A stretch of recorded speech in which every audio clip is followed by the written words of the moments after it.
Welcome back. And our final discussion for tonight will feature speakers who represent two of the most prominent art exhibits in Hong Kong, Art Basel and Digital Art Fair. And I'm sure most of you have already visited, heard, or seen, or even experienced these two places and some of the most captivating art experience. And now it's time for us to learn more about them. That's right. Without further ado, please welcome our moderator, Jahan Chu.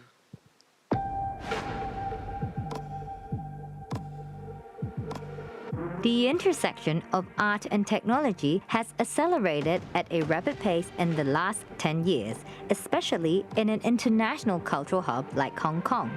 The advances made in digital printing, VR, and blockchain technology had provided new opportunities for the art world, whether it's traditional or modern. Similarly, art exhibitions are also taking advantage of the latest tech breakthroughs and taking an interdisciplinary approach, creating immersive and cutting-edge experiences for their patrons. This new digital art world is sure to amaze and inspire in ways we have not dreamed of. Our guest today will discuss the subject of art, tech, and creative digitalization and what the future may hold for both artists themselves as well as the institutions, galleries, and museums that show the work. Adeline Uy is the director, Asia at Art Basel, the internationally renowned art fair which takes place annually in Hong Kong, Switzerland, and Miami Beach. Her 9 years' experience with Art Basel has given her a wealth of insight into Asia's rich and diverse art scene. Gillian Howard is the founder and global fair director of Digital Art Fair, founded in 2020 with the vision to advance art and culture through the use of technology. She is currently leading the Digital Art Fair team in creating a brand new art experience combining art and technology. The moderator will be Jahan Chu, is a founder and managing partner at Kinetic, a blockchain venture capital and cryptocurrency trading firm based in Hong Kong. She is also co-founder and board member of Social Alpha Foundation, a blockchain social impact nonprofit.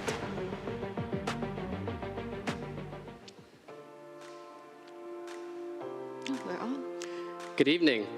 My name is Jahan Chu. I'm excited to be here for the BODW Art, Technology, and Creative Digitalization panel. I can't think of a better place or location to be than the halls of M+, where in a few short days, the museum will unveil the $29 million Beeple Human One sculpture, a real combination of art and technology. We're going to be talking about a few things today: infrastructure, creative practice, art consumption, and also collecting. And I can't think of two better guests to be joined by than Adeline Uy and Gillian Howard. Adeline, let me pass it over to you just to say a couple words about yourself and introduce Art Basel. Well, first of all, thank you, Jahan, and a huge thank you to BODW for this invitation, and happy 20th anniversary, I believe. So I'm Adeline Uy. I am Director Asia of Art Basel, and for the past 8 years, my responsibility was to deliver the Art Basel Hong Kong show that happened earlier this year in May. Art Basel, as you know, or may not know, we're a 50-year-old legacy, and we're best known for delivering art fairs in Miami Beach, which is actually happening right now, in Basel, Switzerland, and also the Hong Kong show, which is now 10 years old. And the oldest, of course, being our show in Basel, which is over 50 years old. And also recently, this year, there was a new addition, which is in the form of Paris Bleu, another fair that we had just added to our family, and that just happened in October. So, I mean, we're here to talk about tech, digitalization, and in some ways you must be wondering why I'm here, because the art fair perhaps is the most traditional model ever when it comes to presentation. However, I think we're all here because when you talk about tech, digitalization, especially within the art world, especially from my world, the old world of contemporary art, it's all been accelerated and amplified because of the pandemic, like it or not. So from where I stand, tech, digitalization, these are all tools and, in a way, problem solving at the same time to let us overcome the challenges of the past 2.5 years. How does one connect with, as an event organizer? How does one connect with an audience from around the world? How does one connect with buyers and sellers who are not even able to be here physically? So I think this is where we come from, and I think as an organizer of the art fair, we also see ourselves as playing a role within the industry, the business of art. So and also a lot of what we do is really based on contributions and feedback and really listening to the community and what is needed. So I think that's enough, and I'll pass on to you, Gillian. Great. Actually, I think we have a short video about Art Basel. Sorry, yes, we do.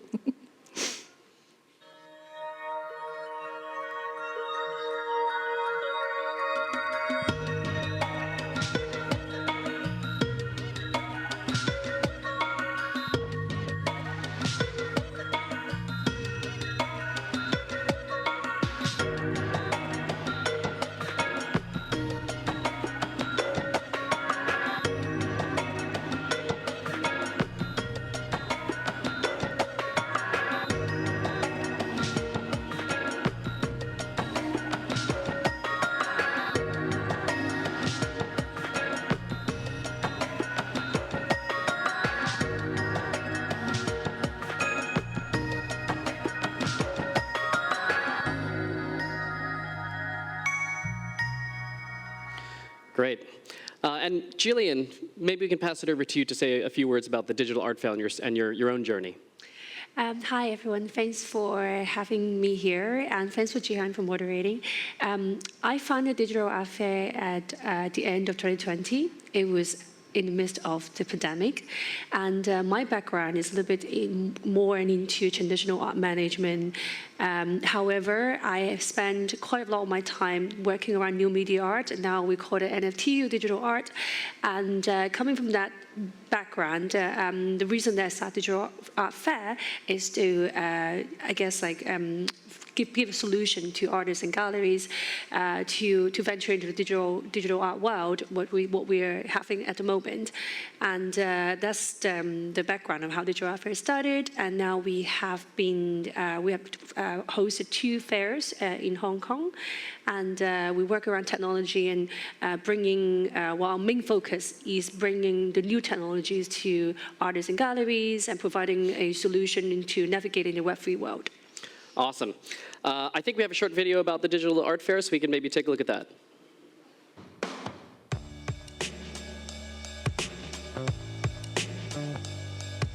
Hello, I'm Gillian Howard. I'm the founder and fair director of Digital Art Fair. Well, Digital Art Fair is an annual fair that happens in Hong Kong, and we focus on digital art, or you would say NFTs, the new media kind of like artwork that presented with technology these days. At first, people were very curious about, what is NFT, very much related to crypto market. People were curious about, is NFT or crypto market sustainable? Is this technology here to stay? So it's very much like when the internet first started, right? People were all kind of circulating ideas or questioning whether this is going to be something that lasts forever. As an art curator myself, I find it quite interesting to explain the technology to the artists. So I then decided to build a platform to be able to kind of bridge the gap. One is speaking an art language, one is speaking the engineer language, and how do we put them together? And that's how we started Digital Art Fair and Data X, the art platform that we kind of we provide the methods or the tools for the artists and the galleries to be able to kind of get in touch with the new trend and understand how can they trade, how can they buy, or how can they create. Art tag is just one of the industry, art tag, right? Art industry using the technology is one of the industry that goes really quick because, as I mentioned earlier, artists or creators, creative, these people are the first one to jump into using this technology because most of them are most curious, they are more adventurous on using new technology. One of the good things is that we were able to find many more artists that is using digital art or digital means to create artwork compared to last year. We also found that the international galleries are much more eager to participate in exhibiting digital art or even getting involved in selling art as an NFT. I think one thing that's so interesting about digital art is you would be able to be more creative. You can put in music, you can put in any sort of like special effects. You can create a space in the 3D compared to what it was 2D before. It was much more interesting and kind of captivating when you get to interact with the artwork.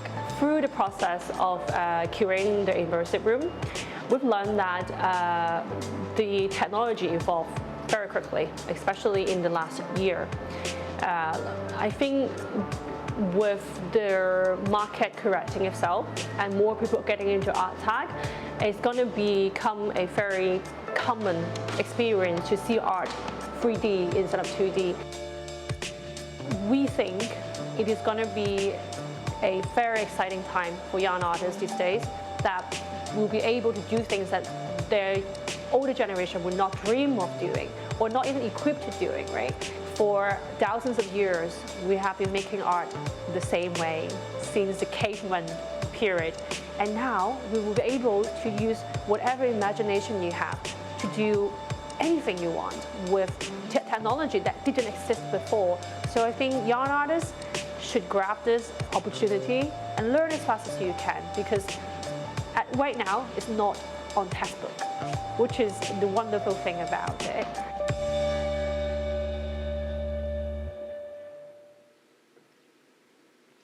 Great. Now, there's so many places we can go with this whole subject of art technology, but let's try to create a little bit of a frame around it. Let's call it fine art, technology facilitating the art practice and kind of expression, whether it's Photoshop or NFTs or what have you, but also the commercial side, because I think that's one area that technology, and especially blockchain technology and NFT technology, has had a pretty significant impact on. But I guess for myself, my own experience as a collector, as a former art dealer, and now being in blockchain, even me, myself, I have a little bit of a challenge trying to differentiate what we really mean by NFT art or crypto art and art. So what do you ladies think? Is there a difference? How should the audience think about this differentiation, or is there even differentiation? Maybe we'll start with your kind of thoughts, Jillian. Yeah, so that question has been, I think like since 2021, when people actually broke the record in the Christie auction house, people start asking that question.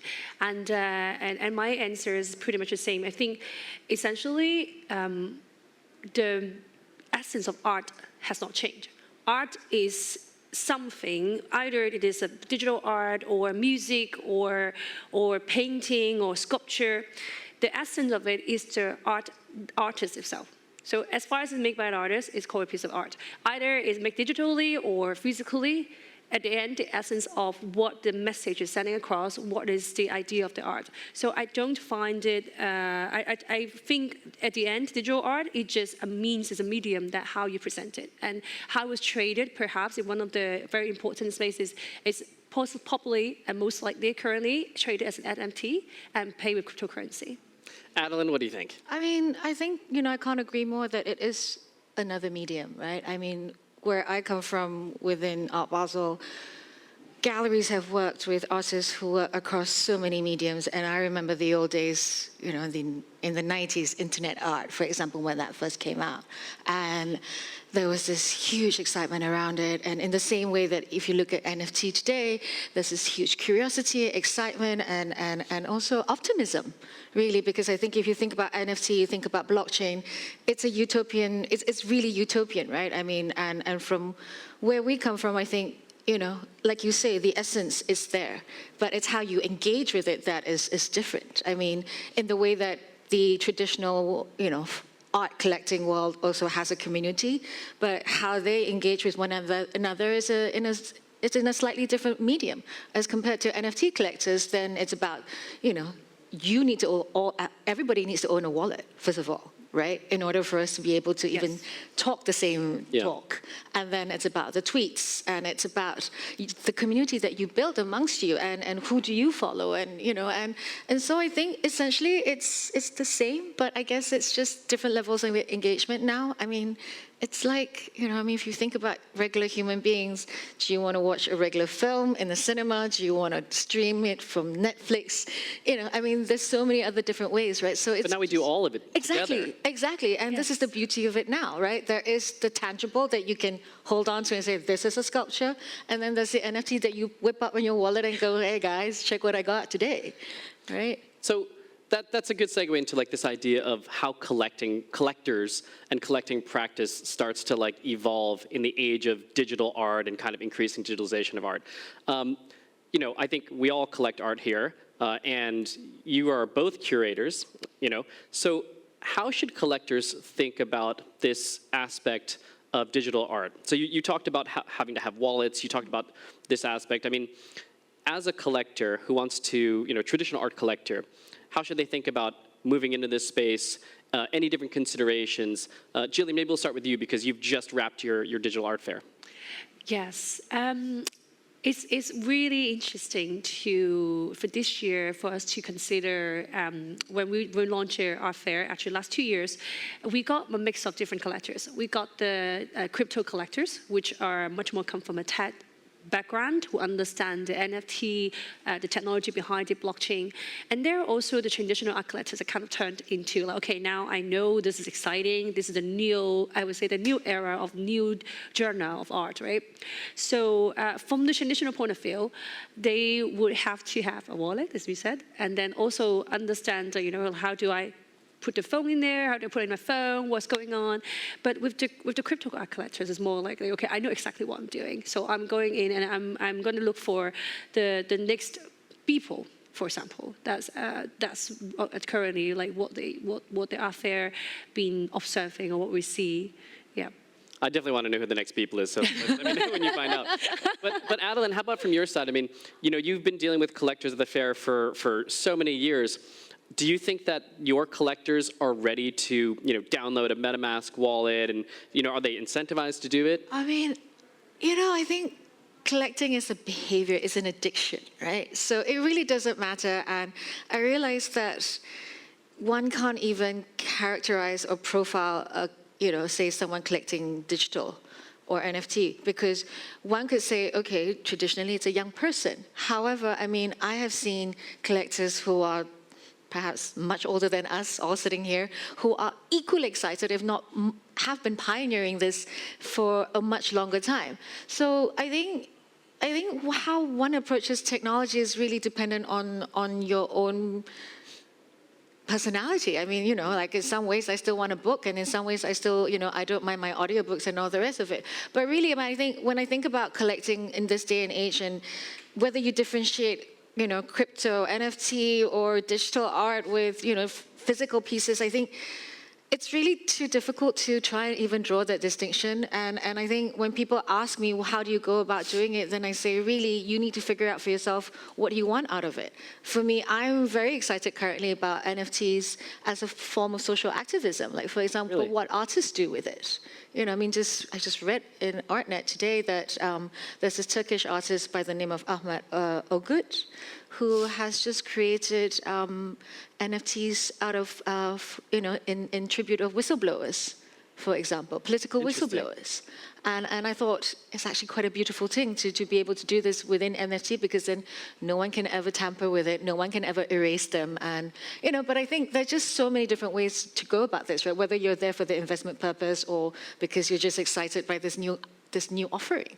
So, I mean, I think, again, anything and everything goes. Yeah, no, I love that aspect that you brought up, because in my kind of understanding of how the NFTs have started to evolve, it just starts to blur the lines about what is art and what isn't art, what is social practice, what is activism, what is commerce.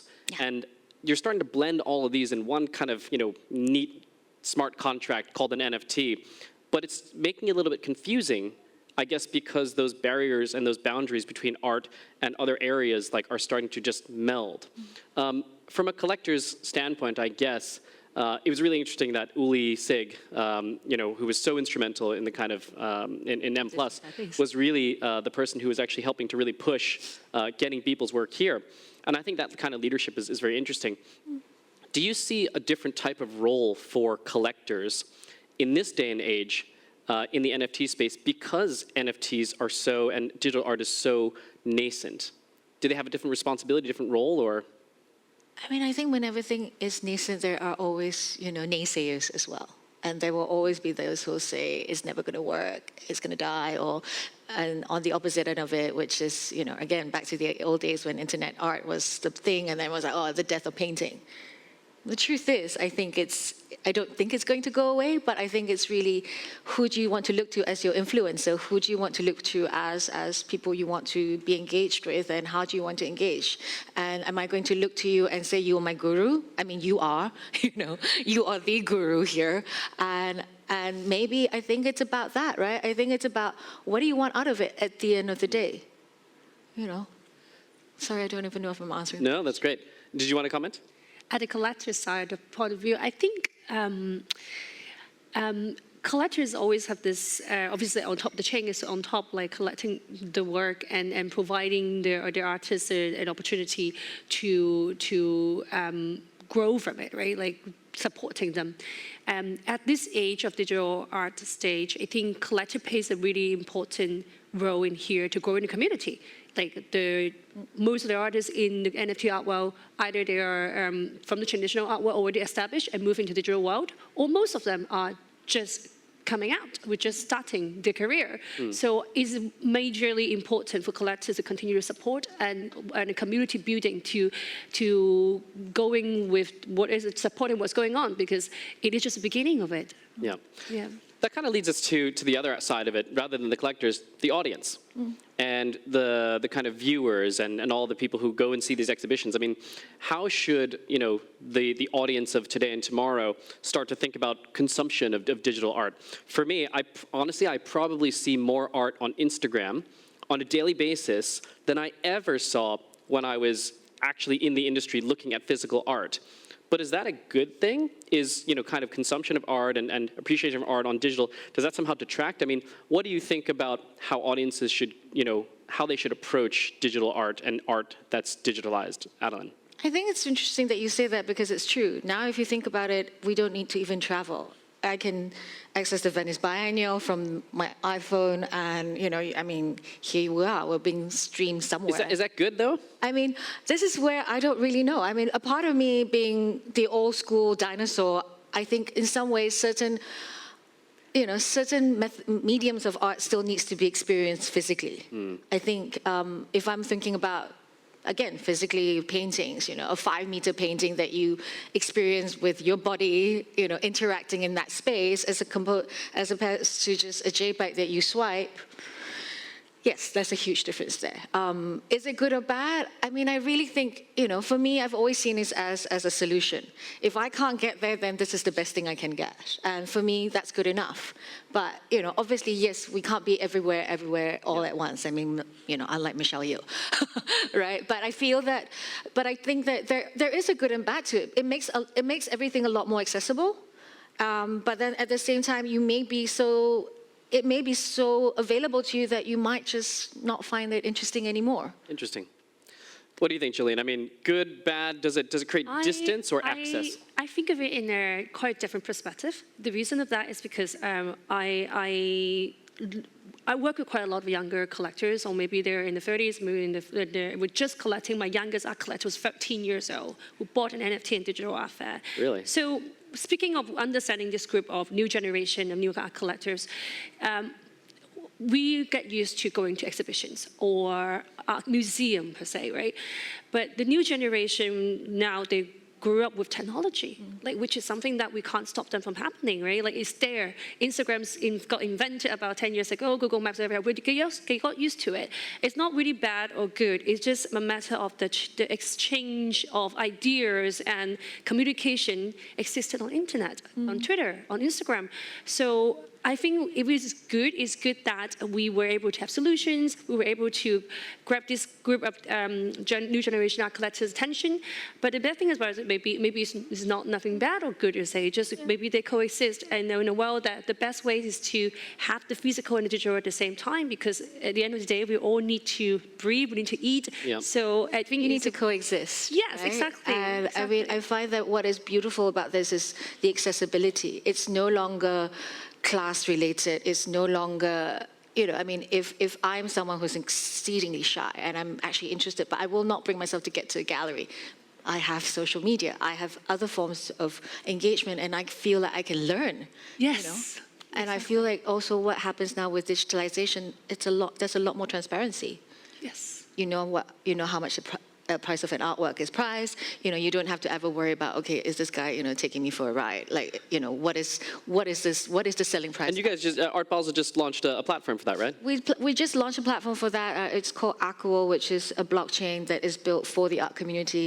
And essentially, I mean, it's based on, a request from the artists and the galleries, wherein they feel that the moment the art leaves the primary market, once it goes into the secondary, they feel like they have no control over it anymore because it gets traded. And, the commissions and all the rest of it, and artists actually do not get gain from it, unlike in music. Yeah, that's exactly, royalty. the royalties is actually one of the solutions. We want to build the ecosystem of the commercialization of the art world, and how do you bring the artists and the galleries to still, have control over it, and that's what one thing technology. And, and I think once you have things online, it's like shopping online. You can do your market research. You know exactly where to go, who's selling, you know how much it is, and you feel much more confident. Yeah. Well, that's actually a really good segue into probably the final section of our conversation, which is in the commercialization and the monetization of art. Obviously, one of the things that most people know about NFTs, even if they don't know anything else, is that they make a lot of money, and people speculate on them, and they sell. So what do we think about this monetization combined with the actual art itself in one? Is this a good influence? Is this a bad influence? Is it a doorway to other things? I mean, for me, I feel it's good because it creates this inclusivity and accessibility of art. I bought an NFT from an artist named Yatreda, who I would never have, I think she's from Nigeria, she's a photographer. I would never have found this artist in a million years, but it showed up on a chat group, and I went to OpenSea and I bought it. And it was amazing. And now we have a relationship, and I would never have found that any other way. But there's speculation too. So how should we think about the future of art and commerce with this new kind of format? Jillian. I very much really happy to hear what you just said about the artists, because that's actually what I want to say as well, right? We are giving a lot of opportunities to young artists and young practitioners this day that might not even possible. I mean, 10 years ago, let's just say 10 years ago, it's not possible. You're more unlikely to find her or she or over the internet, on Twitter, on Instagram. No way, right? But now we got the opportunity, and not to say collecting her work, being able to see that and buy and do a transaction over in Nigeria is impossible. So I think the technology really making art collecting and promoting artists, giving them an opportunity, or galleries to be able to exhibit. For example, maybe in Hong Kong, right? Last year we did an exhibition with an African group, right? So for them, I remember one of them saying, it's unlikely that ever we can exhibit in an art fair in Hong Kong, and we were deeply grateful for the opportunity, and the work got sold. And I guess that's for us to continue using the technology to help artists, to bring artists, to facilitate the sales of the artwork is something that we're really excited about. Adeline, just in the final seconds, what do you think about the mashing together of the art and the... I mean, I think this is, evolve or die, right? And I think this is the only way forward. I mean, of course, we are still human beings. We still need the physical, but I think the digital world is just as important today. And I think there's really no running away from that. So I'm all for it. Yeah, that's great. I think we'll start to see, where all of this goes. Clearly, there's an incredible amount of momentum and excitement and energy in the world, really. Even though the markets are down and things are happening, I think these periods of time always create catalyzing moments for art, and whether it's traditional physical art or digital art, I think that we're in for some really exciting times. So thank you so much to both of you for this panel. Thank you. Thank you. Thank you so much for everyone for joining us tonight, and special thanks to all the moderators and speakers for such engaging discussion and inspiring ideas. And if you would like to know more about BODW, please visit 2022.bodw.com. We'll welcome more leading designers and industry experts to join us tomorrow to discuss how design empowers change in hospitality, the metaverse, and Asian aesthetics. Be sure to join us at 8 p.m. tomorrow at ViewTV 6. See you all tomorrow.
Welcome to D2 Place and French Made From Street to Need Urban Need Art Exhibition opening ceremony.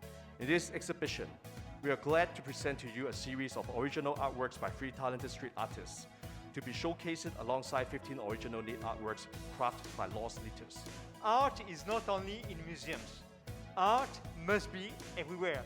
Art must be in the streets, in malls, and art is also part of business. I encourage you all to deconstruct any boundaries and expectations during this edition of the French Made. 對我嚟講都係一個新嘅 canvas 啦，即係一個完全未嘗試過嘅一個媒介，而出咗嚟嘅效果係我自己會覺得好 surprise 同埋我覺得真係好靚嗰個效果。And we have some renovation work going on outside the building. This is for upgrading the building to substantially enhance our environmental performance.